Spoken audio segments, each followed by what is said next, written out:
At noon the next day, Elsie had her lunchbox cleaned before I even got my hot lunch tray into the classroom.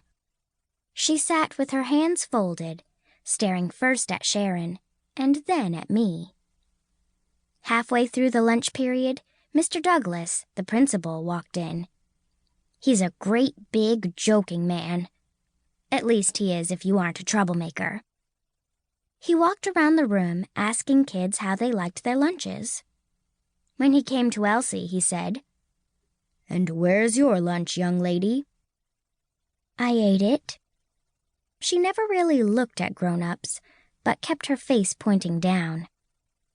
I hope it was good. He patted her on the shoulder and went on up the aisle. While I licked a smear of frosting from my fingers, I watched Elsie watching the teacher. When Mrs. Hanson bent her head to stir her tea, Elsie leaned back toward Sharon. "Are you going to eat your cake?" "Yes, I am," Sharon answered, pulling her tray closer to her chest. Elsie turned to Marianne. "Are you going to eat your cake?" Marianne is the littlest girl in the room. She isn't very smart, but she's nice to everyone. "You can have half," Marianne said. Elsie took the piece of cake and jammed it in her mouth.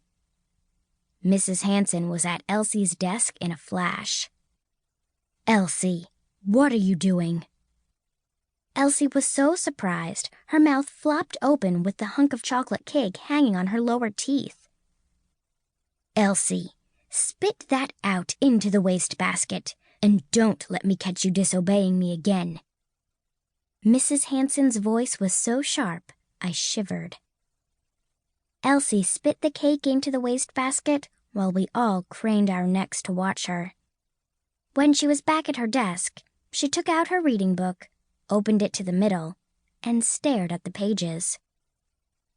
Mrs. Hanson and the principal stood at the front of the room, talking quietly. Then Mr. Douglas went over to Elsie and put his hand on her shoulder again. "Young lady," he said, "you'd better straighten up and start behaving in this school. We won't put up with any of your antics here." I wasn't certain what he meant by antics, but I wondered what Elsie had done in her other school. After that day, the boys started calling Elsie Scrounge, and she was the classroom reject. My mother says I should be nice to everyone. Either school was different when she was young, or she just doesn't remember.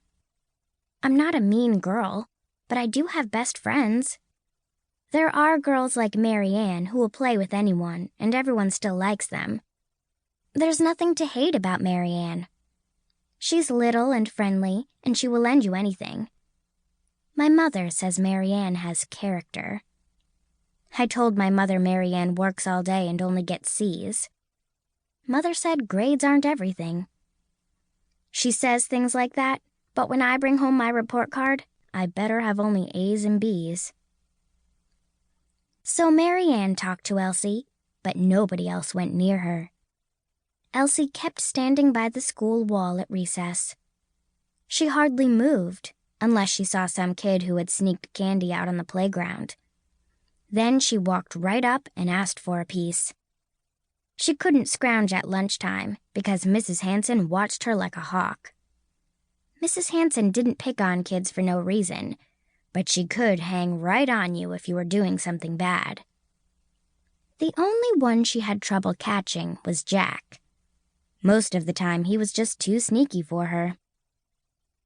One day, when Elsie had been in our room a few weeks, Mrs. Hanson said we would work in groups for globe study. There were 7 world globes, so that meant 4 students would share each globe. Mrs. Hanson called on Marianne to choose the first group. Marianne chose me and Diane.